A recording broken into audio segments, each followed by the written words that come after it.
průběhu let 2019 až 2023 proběhl v 6 vybraných českých věznicích pilotní program Good Lives Model, který se zaměřuje na vězně odsouzené za násilnou trestnou činnost.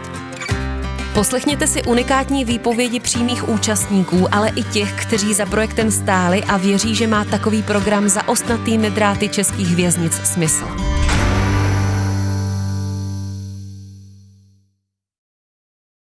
Ja, ich muss sagen, dann einige positiven Sachen, die auch vielleicht Überraschungen waren, da der Vergleich, den ich hatte, war nur hier in Deutschland. Und ich muss sagen, wie gut das Programm scheint zu funktionieren und zu laufen im Regelvollzug, also in normalen Gefängnissen. In Brandenburg bieten wir das bis jetzt nur in der Sozialtherapie an. Und ich muss auch sagen, ich denke, Juseus wird ihm auch zustimmen, das Engagement und Motivation dann der tschechischen Kolleginnen. Dass sie dann ihren normalen Haftalltag dann leisten müssen und dann obendrauf dann auch dieses auch sehr anstrengendes Programm anzubieten. Ich hatte ja die Freude, auch eine Anstalt, nämlich in Kurim, zu besuchen. Und was mich dann darüber hinaus tief beeindruckt hat, war auch das Engagement der Männer in der Behandlungsgruppe. Also einfach zu erleben, wie da auch eine sehr große Gruppe, wie die Männer da reingegangen sind, das war zutiefst beeindruckend. Das für die Kollegen gilt natürlich, genau wie Steve das gesagt hat, da könnte manch einer in Deutschland ins Staunen kommen, wenn wir uns gegenseitig besuchen. Ja. Gab so einen Spinner in der Generaldirektion. Der hat einen Psychologen gesehen, auch so einen Spinner. Irgendwo in Hamburg, glaube ich, oder nee, in Mecklenburg-Vorpommern oder so. Genau. Einmal in Rostock. Okay. Und dann einmal, das war Frankfurt am Main. Wir haben uns gesehen und über die Behandlung für Hochrisikotäter gesprochen und was es für neue Möglichkeiten gibt. Ja, und dann irgendwann hat Václav uns dann nach Tschechien eingeladen, um das Good Lives Modell dann zu präsentieren und dann letztendlich auch dann die Kolleginnen dort dann zu schulen und das Programm zu implementieren. Aber davor war noch eine Stufe, und das ist auch ganz wichtig, finde ich, wie Juseus und ich auch dazu kamen. Da das Good Lives Modell ist nicht von uns, muss man sagen. Das ist von dem Neuseeländer Tony Ward. Und aber wir wussten natürlich von diesem Programm und wir wussten auch von den Problemen im Strafvollzug. Und ein Hauptproblem ist, dass viele Strafgefangenen gar nicht motiviert sind, eine Behandlung zu machen. Und wir waren auf der Suche nach einem Behandlungsansatz, der diese Motivation ankurbeln könnte, ansprechen könnte.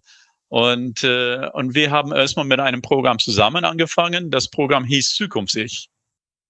Und wann haben wir das gemacht, Juseus? 2005. 2005? Haben wir die erste Gruppe gemacht, ja? Wir sind sehr lange im Geschäft. Ein Jahr drum kämpfen müssen, das überhaupt machen zu dürfen. Da warst du ja noch nicht Leiter. Nein. Wir mussten darum bitten, dass wir das machen dürfen, da es ganz neu war und auch etwas ungewöhnlich war. Ja, diese Idee, dass wir eine Zukunft für Strafgefangenen dann fördern wollten. Es muss eigentlich selbstverständlich sein. Aber damals war der Fokus, Juseus kennt das auch, er war schon in der Soto, als ich ankam, sehr, sehr auf den Delikt fokussiert. Und es war fast ein moralischer Ansatz, wo das Wichtigste war, dass die Gefangenen zugaben, was sie getan haben. Einräumen. Ja, einräumen sagen wir auf Deutsch, ja. Man muss alles einräumen und dann ist man geheilt. Problem erkannt. Ja, genau.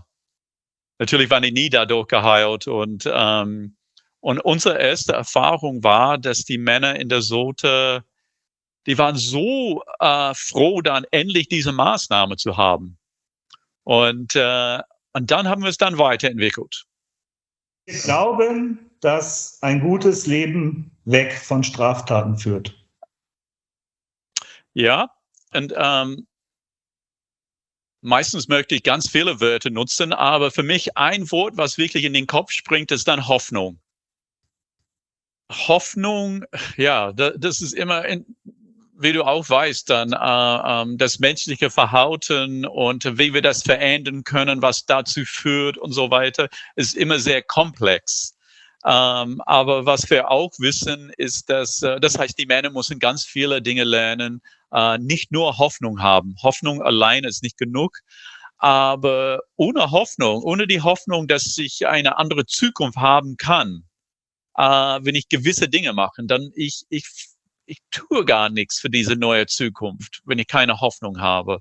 Also für mich ist es zentral, aber dazu kommt ganz viel Arbeit, die Männer leisten müssen, um diese Hoffnung zu oder das Ziel, ja, zu realisieren. Ja. Und was mir auch noch wichtig ist in Bezug auf Hoffnung,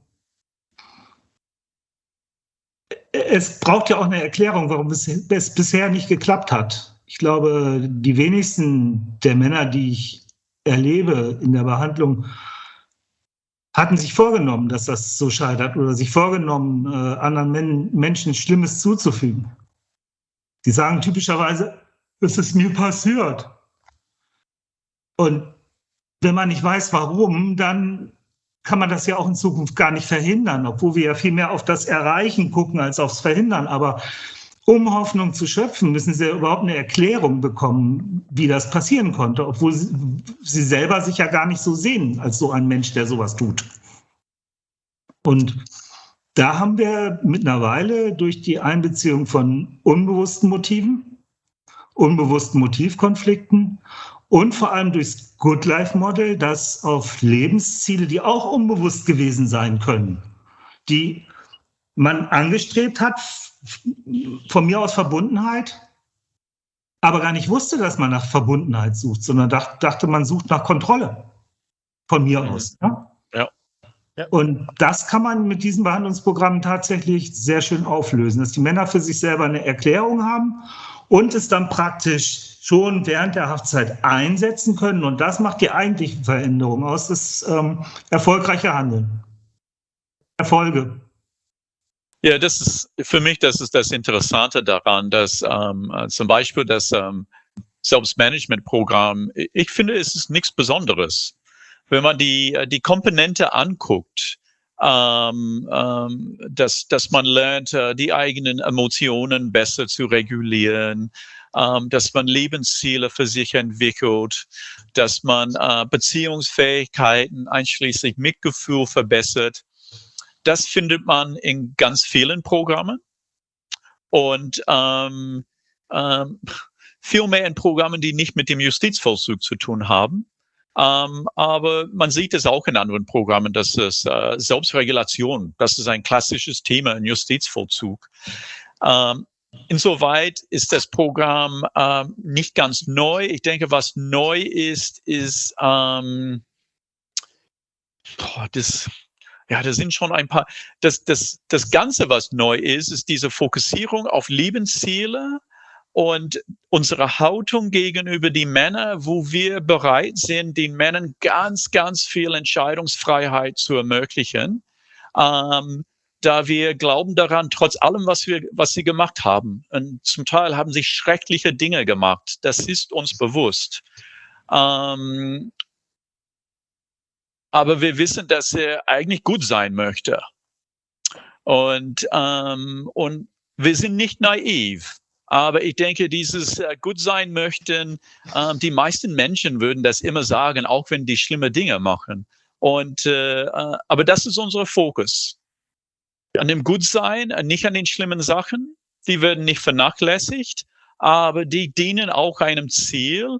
Und das ist zu verstehen, warum er nicht gut war oder nicht immer gut war. Die waren auch gut, die Männer.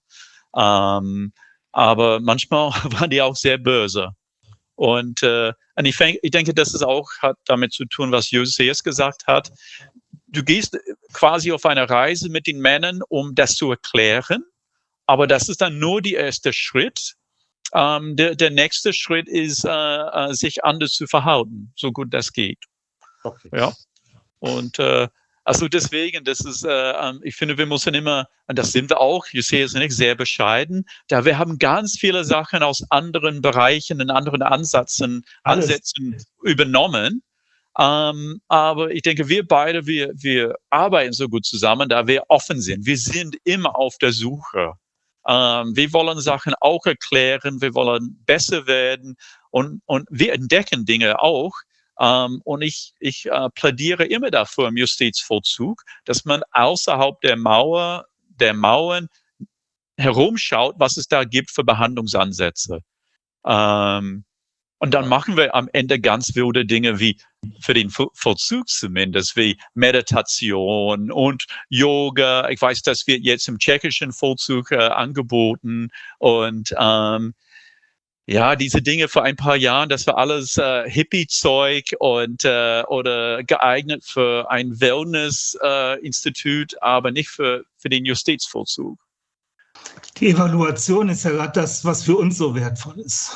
Weil wir das nicht machen können auch. Bei uns gibt es einfach eine gesetzliche Vorschrift, dass alle Männer, die bereit sind, so eine Behandlung zu machen und das Profil, also die nötige Risikoeinschätzung haben, dass die das Programm auch, dass wir es denen anbieten müssen. Und die es nicht machen und eine Vergleichsgruppe wären, die sind dann aus Gründen der Persönlichkeit unmotiviert, das sind wenige und auch schon allein aufgrund der Motivation ergeben die ja keine Vergleichsgruppe. Also wir können per Gesetz gar nicht so eine Studie machen. Da habt ihr eine einmalige Chance, auch erwischt, bevor eure Gesetze auch so verändert werden. Ich meine, die Ergebnisse, die uns dann auch hier in Brandenburg präsentiert wurden, ich fand, die waren sehr beeindruckend. Und wir haben noch nicht die Rückfälligkeitsdaten. Und das ist immer zumindest politisch das Wichtigste. Aber die anderen Daten braucht man, um zu verstehen, weswegen etwas funktioniert und nicht funktioniert.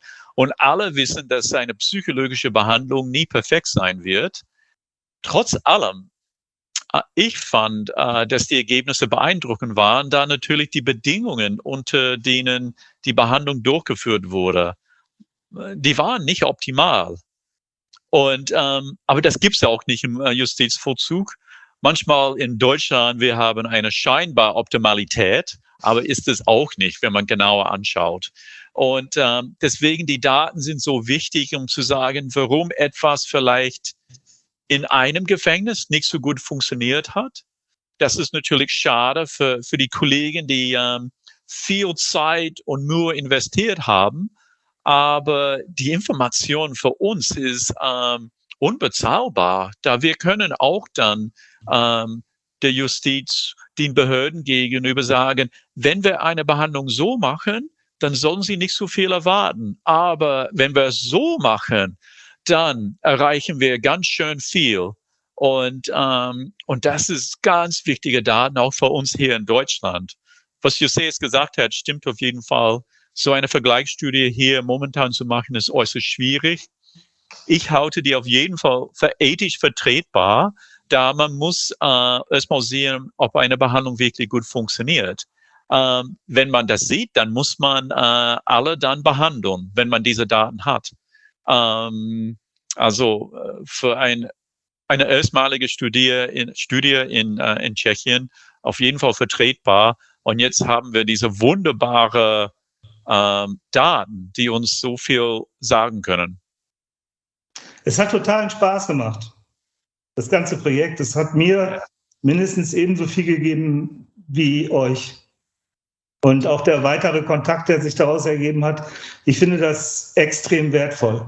Und ich würde es auch toll finden, wenn wir sowas hinkriegen wie Partner Anstalten, die sich gegenseitig besuchen.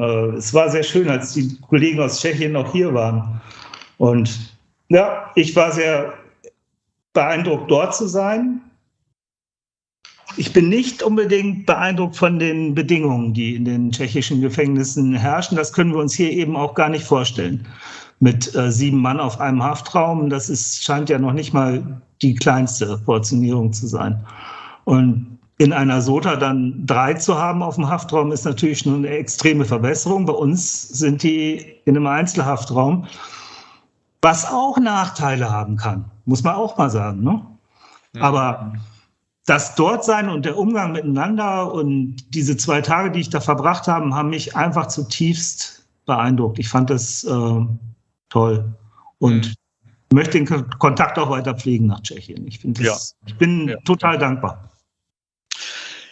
Ja, ich denke, ich kann das nur wiederholen und vielleicht, was ich einmal gesagt habe in Tschechien. Es klingt auch immer wie ein Floskel, aber es kommt vom Herzen und das ist, es hat auch damit zu tun, dass ich nicht in Europa geboren war, aber ich komme aus Australien. Aber dieses Projekt, die EU, für mich, dieses Projekt, und es kam aus Tschechien, wir haben nur ein bisschen ausgeholfen da. Aber dass 2 Länder zusammen an so einem Projekt arbeiten, das ist die EU für mich, die Europäische Union. Da ich kann sagen, wenn wir nur herumgucken hier in Deutschland, wir werden nicht weiterkommen. Wir brauchen auch Impulse aus anderen Ländern. Und für mich, es war eine totale Bereicherung. Und ich weiß die tschechischen Kolleginnen hier zum Besuch waren in Deutschland, auch in der JVA in Brandenburg, wo die SOTA ist. Danach die Kollegen waren sehr begeistert. Ja. Und die hatten das Gefühl, das klingt auch komisch, dass man nicht alleine ist. Ja, dass es dann mehr gibt und die waren sehr begeistert und jetzt ein paar wollen dann zur Abschlusskonferenz kommen in Prag. Aber das ist Deutschland hier. Alles ist überkompliziert. Aber Steve, es läuft. Okay. Ja, wir werden sehen. Aber Josias und ich, wir sind auf jeden Fall dabei. Und wir hoffen, dass wir ein paar Kolleginnen dann mitbringen können.